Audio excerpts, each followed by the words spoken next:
Nós, irmãos, vamos a uma palavra bíblica,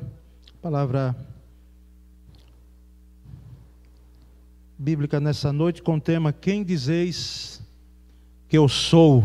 Texto conhecido aos que já caminham no Evangelho há um bom tempo. Então, abramos nossas Bíblias aí no Evangelho de Lucas, capítulo 9, e nós vamos ler do versículo 18 até o versículo 20. Lucas 9, 18 a 20. Lerei a versão que tenho aqui à minha frente. Os irmãos podem acompanhar suas Bíblias ou tela. Enquanto ele estava orando à parte, achavam-se com ele somente seus discípulos. Perguntou-lhes: quem dizem as multidões que eu sou? Responderam eles: uns dizem João o Batista, outros Elias, e ainda outros que um dos antigos profetas se levantou. Então lhes perguntou: mas vós, quem dizeis que eu sou? Respondendo Pedro, disse: o Cristo de Deus. Amém. Meus irmãos, nós temos aqui um episódio, uma fala, uma pergunta, na realidade, feita por Jesus aos seus discípulos, diante daquele cenário, quando ele surge em seu ministério, e também quando ele já está com seus discípulos escolhidos, os 12, e é feita então essa pergunta do Cristo ao que falavam, o que diziam dele. E é impressionante até notar. Por que impressionante? Porque essas concepções que nós temos aqui, no versículo 19, nós temos, quem sabe até hoje, só de forma modificada, aparelhada, uma forma uma nova forma, uma nova maneira de interpretar ou de tentar dizer quem é Jesus.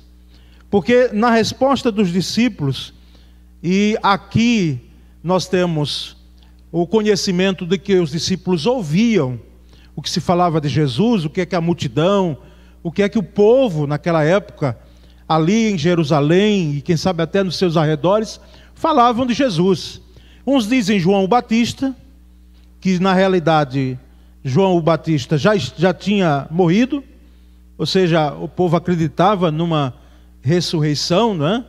Numa imortalidade tal de que o espírito voltava, a pessoa voltava. E nós sabemos que o texto de Hebreus, das Escrituras, dizem que depois da morte segue-se o juízo. Ou seja, ninguém fica aqui passeando, perambulando, passando o tempo aqui, não. Mas o povo da época pensava, e o povo de hoje também pensa. Tem muita gente que pensa assim, que quando se morre fica aqui ainda se passando tempo a mais, e os filmes, diga-se de passagem, alguns filmes, e não poucos, não é? Eles são bancados, inclusive, por segmentos religiosos, para que possam divulgar essa ideia, que não é uma ideia bíblica. Nós percebemos então, irmãos, também que o povo dizia que era Elias, que já tinha também morrido, morrido Elias, é isso? Não, tinha sido, é pegadinha, né? Tinha sido levado aos céus. Acredite em você, se quiser ou não vai fazer a mudança do texto. O texto diz, lá de Reis, que Elias, o profeta, ele foi assunto, ele subiu aos céus, não passou pela morte, numa carruagem de fogo. Se já era difícil dizer, rapaz, será que não morreu mesmo? E ainda mais numa carruagem de fogo, como não morreu? Aí, irmãos, aí é uma questão mesmo, de que a gente diz que isso aqui crê que aconteceu e a Bíblia não está brincando com a gente, ou você diz, não acredito, e pronto. É uma questão mesmo de fé, porque nem eu nem você nós estávamos lá. Estava lá Eliseu, o profeta que recebeu unção dobrada, mas assim, ele já não estava mais ali no tempo de Cristo? Não. Nós percebemos também que diziam que era um dos antigos, ainda outros, que um dos antigos profetas se levantou. Quem deles viveu tanto tempo? Porque depois de Malaquias, passaram-se 400 anos de silêncio. Nenhum profeta se levantou depois que veio João Batista, com o perfil de um profeta do Antigo Testamento, vestindo pelos, uma vestimenta de pelos de camelo, comendo uma dieta que, embora não era muito estranha para lá não, mas não era a culinária comum do israelita, não. Mas nós percebemos então que também os profetas já tinham se passado. Então as concepções do povo em relação a Jesus Cristo, elas estavam equivocadas. Como hoje, irmãos, nós temos concepções equivocadas, mas equivocadas mesmo em relação a Jesus Cristo. E Jesus então parte para os discípulos, porque as respostas que chegaram eram totalmente erradas em relação ao Cristo. Mas e vocês? Porque na realidade, os estudiosos dizem que Jesus não queria muito saber o que os povos diziam dele, não. Aí era só uma ponte, um trampolim, para o que os discípulos iam responder. E vocês dizem o quê? Eu sou o quê? Eu sou quem para vocês aí? Eu na realidade vim para quê? E aí os discípulos, a voz do grupo, né, que é Pedro, respondeu e disse: o Cristo de Deus. E de fato é. Pedro aqui não se equivocou. É o Cristo de Deus, o Cristo enviado por Deus, o Messias, para que pudesse vir com o propósito de nascer para morrer e ressuscitar. Irmãos, até hoje existe gente que pensa, não é, entende que Jesus ele não é Deus. Jesus não é Deus. Quando nós temos não um nem dois textos bíblicos que falam claramente de que Jesus, ele tem toda a plenitude da divindade, ou seja, ele é Deus. Inclusive no Evangelho de João ele diz que ele e o Pai, eles eram um só. E outros textos mais vão referendando esse entendimento de que Jesus é Deus. Jesus é Deus. Eu sei que para os unicistas, eles não entendem e nem aceitam e combatem veementemente essa ideia de Jesus ser Deus. Não, Jesus não é Deus, eles dizem. O Deus é um só. O Deus é aquele Deus do Antigo Testamento. E eu não sei como vão fazer com os demais textos, interpretá-los equivocadamente, não é? Que é a saída. Então, para o unicista, Jesus não é Deus. E hoje representado por segmentos religiosos que estão aí tendo uma atuação grande e um empenho grande para poder arrebanhar pessoas para as suas fileiras. E outros pensam que Jesus é um ser criado e que depois de ter sido criado foi usado pelo Deus Jeová para auxiliá-lo na criação, ou seja, Jesus sendo criado. Se é Deus, é eterno. E aquilo que é eterno não pode ser criado, porque eternidade é outra coisa. Eterno é aquele que tem o atributo de não ter nem começo, nem meio, nem fim. Imagina alguém assim. Alguém que não teve o início. Alguém que não terá fim. Esse é eterno. E Jesus é eterno. Entendemos também, irmãos, que alguns pensam que Jesus, então, por isso, ele foi criado por Deus e é chamado de o primogênito porque foi o primeiro a ser criado. Quando nós sabemos que a ideia de primogênito aqui, nos textos que se encontram dentro do contexto, não é a ideia de ser um que foi criado, não. Inclusive, cabe muito bem que ele foi o primogênito entre os mortos, embora teve gente lá no Antigo Testamento que ressuscitou. No próprio ministério de Jesus, ele mesmo fez com que com seu poder gente ressuscitasse. Mas nós sabemos que apropriadamente o termo único, como diz em João 3,16, é também muito utilizado em relação a Cristo Jesus. Então, quem é Jesus? O texto de 1 João 5,20, os irmãos têm aí, pode passar a tela adiante. Diz assim: sabemos que já o Filho de Deus é vindo e nos deu entendimento para que conheçamos ao verdadeiro. E esse verdadeiro aí, os tradutores colocaram com um V maiúsculo. Não é só alguém que tem a verdade, alguém que é verdadeiro, é uma personificação da verdade.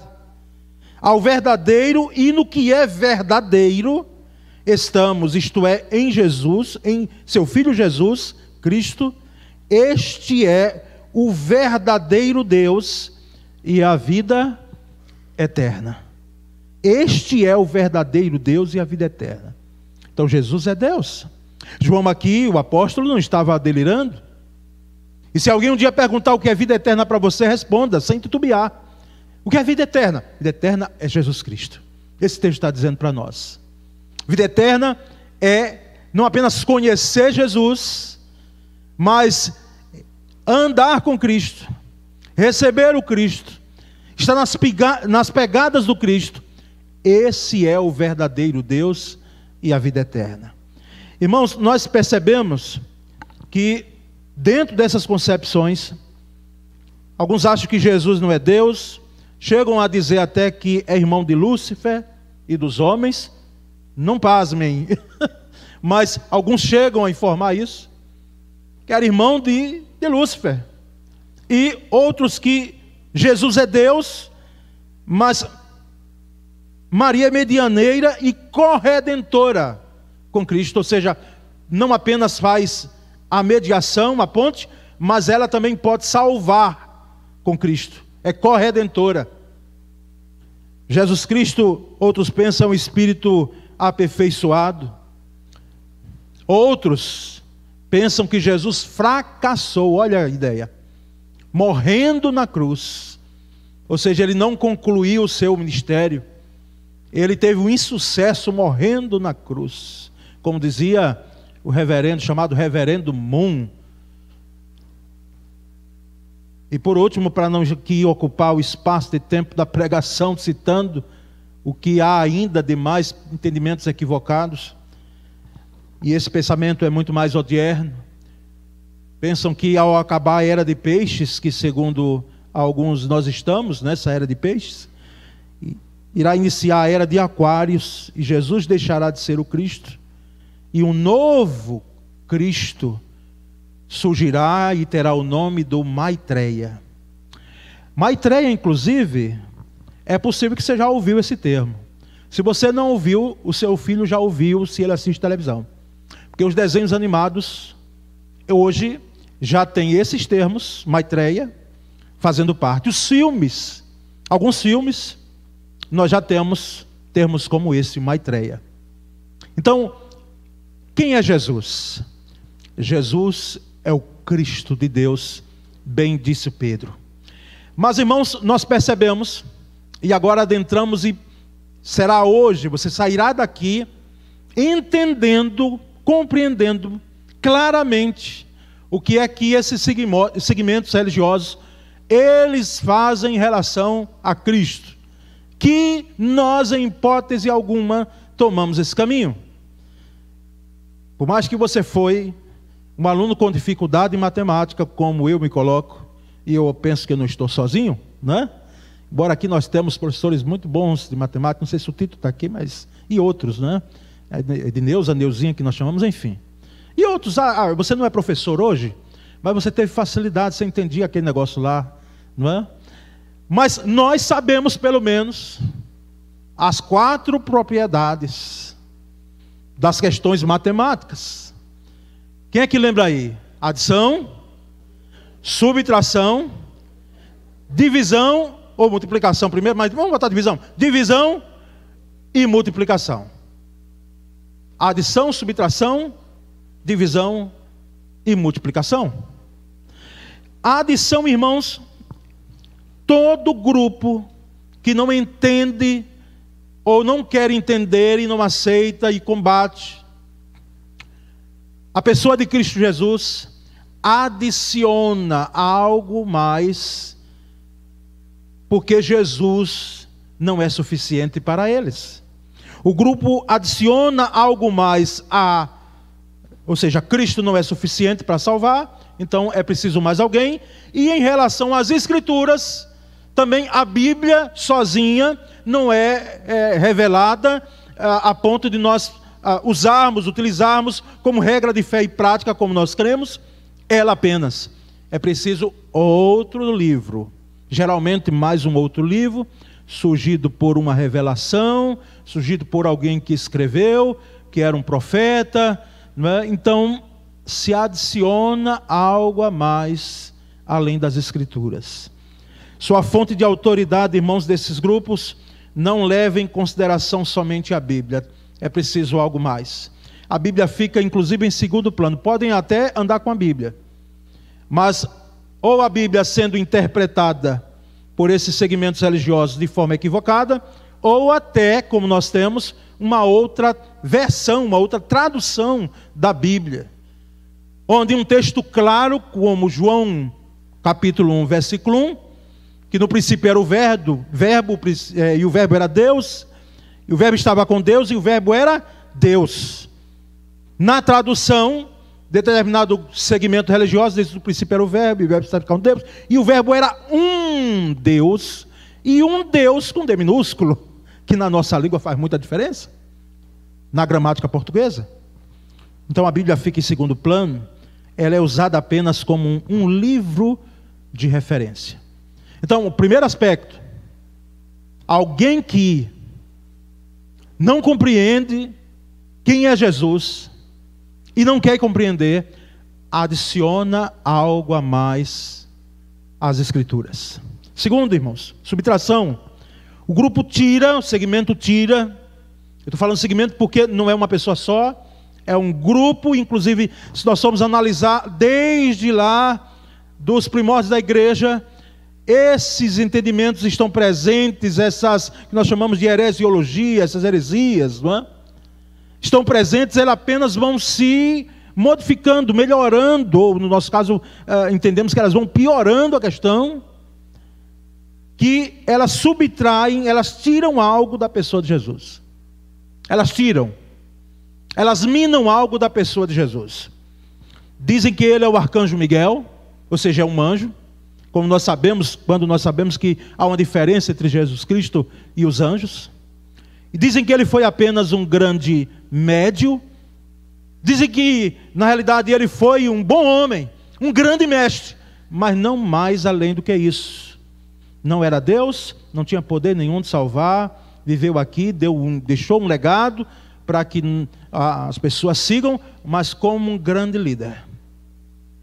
E na década de 70, com o surgimento do movimento hippie, aí se falou até que Jesus foi o primeiro hippie que existiu.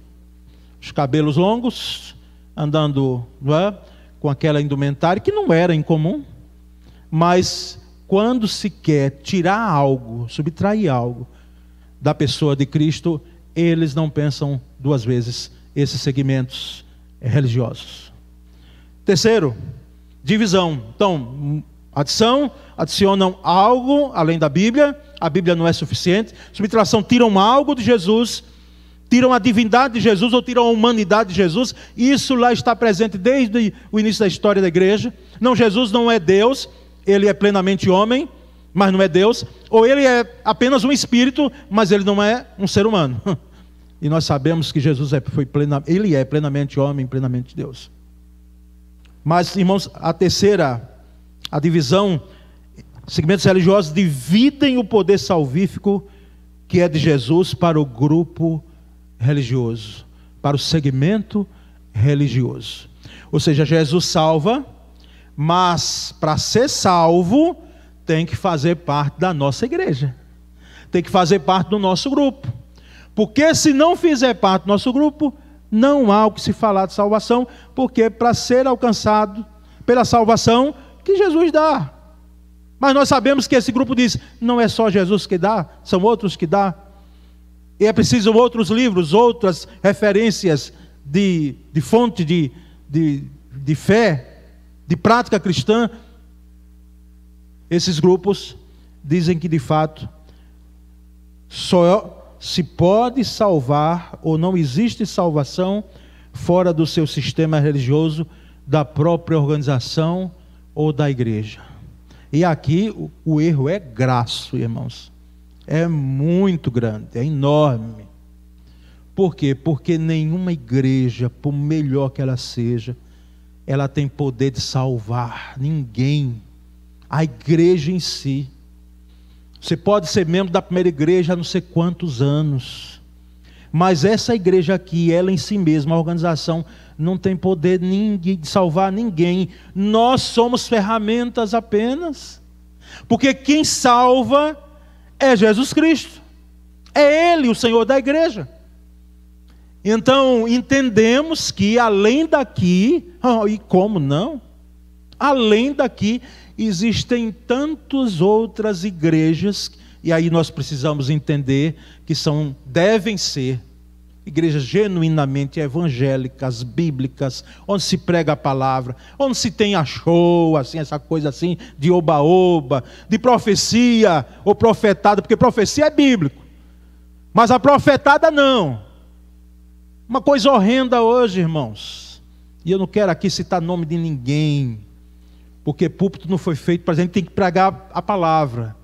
Mas o que a gente vê hoje em rede social, irmãos, de alguns segmentos ditos evangélicos em relação à liturgia de culto, é uma vergonha, irmãos. É nojento, é asqueroso. Nós percebemos então, irmãos, que segmentos religiosos, eles dividem, porque eles dizem, para ser de fato do Cristo, de Deus, né? Tem que ficar aqui com a gente aqui. E outra coisa, vai mais ainda. Não adianta você ir para outra igreja não, para genuinamente evangélico, não. Tem que vir lá, tem que ser lá, o sacrifício tem que ser feito lá, a oferta tem que ser dada lá. E tantas coisas que eu não quero aqui, porque, irmãos, vocês têm visto isso? E que nós discordamos. E agora tem uma questão, chama a gente, viu? Chama a gente. Na maioria são segmentos religiosos que não tem poucos participantes, não, são muitos, recebendo promessas vãs, que a Bíblia nunca disse, Jesus nunca prometeu. E aí se cria de tantas coisas e tantos subterfúgios, vamos dizer assim, para dividir, dizendo, olha, Jesus até pode salvar, mas tem que ser aqui, viu? Não pode ser fora daqui, do nosso meio. Acreditam que o movimento apareceu por vontade divina, para restaurar o que foi perdido. E aí vem a ênfase da exclusividade. E esses segmentos, eles não param de surgir. E quando surgem, parece assim que inventaram a roda, sabe? Porque vem dizendo, não, está tudo errado. Tudo que se fez até agora, em mais de 2000 anos de história de cristianismo, irmãos. Alguém se levanta e diz, está tudo errado, tudo equivocado. Nós agora que descobrimos a fórmula correta. E sabe o que é o pior, irmãos? É que alguns das nossas fileiras do exército de Cristo se enveredam por esses caminhos. Alguns líderes e pastor, porque começam, lamentavelmente, pastor Júnior, não nos enganemos, que pode ser que um irmão ou outro tenha esse entendimento, mas os líderes, pastores, são que muitas vezes encabeçam, e quando os olhos brilham, quando vê algo que ele diz, puxa, então é assim, vamos fazer, vamos realizar. Irmãos, que a primeira igreja batista de Aracaju, nesses 112 anos de história, porque é tradição sim, e a tradição não é ruim, é boa. O tradicionalismo é que é danoso, mas a tradição é boa. Nós possamos, irmãos, sermos referendados pela palavra, fundamentados na palavra. Se um membro da primeira igreja, se um crente em Cristo Jesus que participa aqui, ouvir algo que não se coaduna com a palavra, possa logo ser alertado e ele mesmo alertado. Só, isso aí não está condizendo com a palavra. Exclusividade é uma ênfase dada pela divisão que fazem em relação ao poder salvífico de Cristo Jesus. Mas por último, irmãos, adição, subtração, divisão, a multiplicação. Pregam a autossalvação. A autossalvação. Ou seja, Cristo não é suficiente para salvar. A gente tem que dar uma ajudinha a Ele, porque Ele não foi suficiente, Ele não foi o Todo-Poderoso para dar sua vida. O preço da sua vida não foi assim tão valoroso. Então precisamos fazer algo mais para que nós possamos então ter o que nós chamamos de salvação. Nós não, eles. Porque nós entendemos plenamente que salvação nenhuma nós temos condição de realizar. Quem já viu alguém perdido poder dizer, não, agora eu encontrei o caminho da salvação? Pode encontrar quando tiver perdido outro caminho. Se perdido estiver, literalmente, mas perdido em termos de salvação, não temos condição. Imagina alguém se afogando, como eu já fiz aqui menção em outras palavras bíblicas, e a pessoa se auto-salvar. Crer em Jesus, irmãos, dizem esses que multiplicam, é importante, mas não é tudo. Dizem eles, não é tudo. É preciso multiplicar algo mais. É multiplicar algo mais. E defendem, quando a gente vai espremer, uma salvação pelas obras. Eu estou salvo porque eu faço, porque eu sou bom, porque eu sou isso, sou aquilo, eu faço aquilo, eu sou desse jeito. E nós sabemos que ninguém é salvo pelas obras. Nós sabemos que as obras, elas são evidências da nossa salvação, mas não é por meio delas. De forma tal, irmãos, que é muito importante, é fundamental nós termos uma concepção verdadeira, bíblica, de quem é Jesus. Porque se a sua resposta, que vem de lá para cá, vem tirando o poder dele, vem colocando outros salvadores a mais, quem sabe até a própria pessoa, se vem colocando uma salvação pelas obras, nós sabemos que não é essa a concepção bíblica sobre Jesus. Então, é bom que você só responda: quem é Jesus para você? Quem é Jesus para você? Quem é Jesus para você?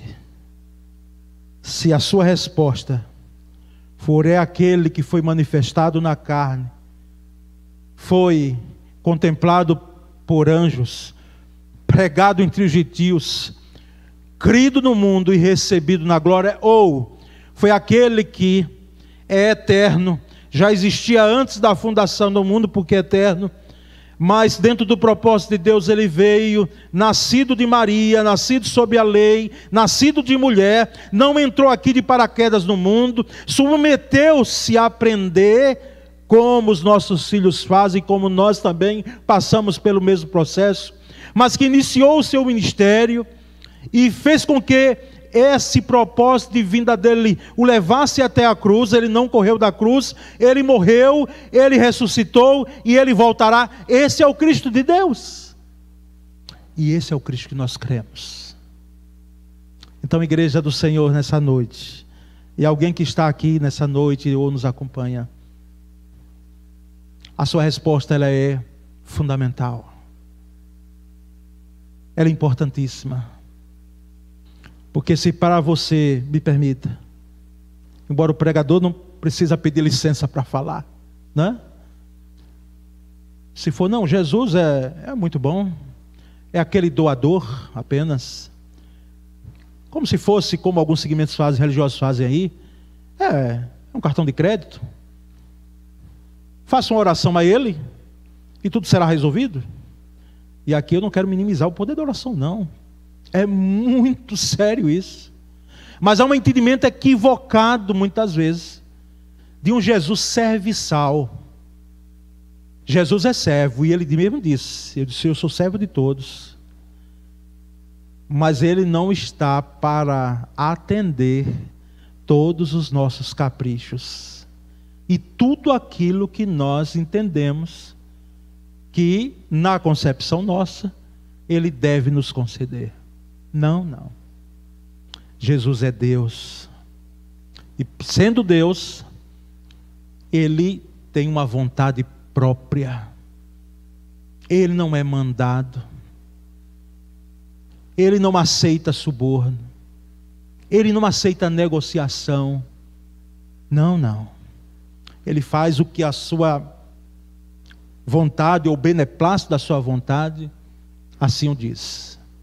Então nessa noite eu trago essa palavra, porque, irmãos, os tempos passaram, mas ainda as concepções sobre Jesus, o Cristo de Deus, ainda continuam sendo levantadas de maneira equivocada. Que não seja jamais o seu caso, não seja o nosso caso, porque sabemos em quem cremos, no Cristo de Deus. Amém. Nós vamos orar nesse momento, agradecendo porque Jesus veio para ser o centro de nossas vidas. Você já o tem como seu Salvador e Senhor. Quem é Jesus para você? É o seu Senhor e Salvador, aquele que veio para transformar vidas. Então, se ainda você não entende dessa forma, nós queremos nos colocar à disposição para ajudá-lo a compreender e a seguir, a ser um discípulo de Cristo Jesus. Porque até hoje, Ele vivo está, e vivo para sempre, e comissionando discípulos que têm sua vida transformada pela misericórdia e graça dEle. Oremos. Senhor, muito obrigado. Obrigado nessa noite aqui, trazemos essa palavra no intuito de que a Tua igreja entenda o que é um entendimento equivocado em relação a Cristo e o que é um entendimento verdadeiro, bíblico, em relação ao nosso Senhor Jesus Cristo. Que nós, ó Deus, possamos ter em mente e coração claramente esse entendimento, essa concepção bíblica da pessoa de Cristo Jesus. Ó Pai bendito, faz com que Cristo seja o centro de nossas vidas. Ele tenha sempre a primazia. Ele seja o nosso Senhor. Ele seja o nosso tudo, Pai. Nós, ó Deus, pedimos e agradecemos em o nome de Cristo Jesus. Amém. Graças a Deus. Glória a Deus.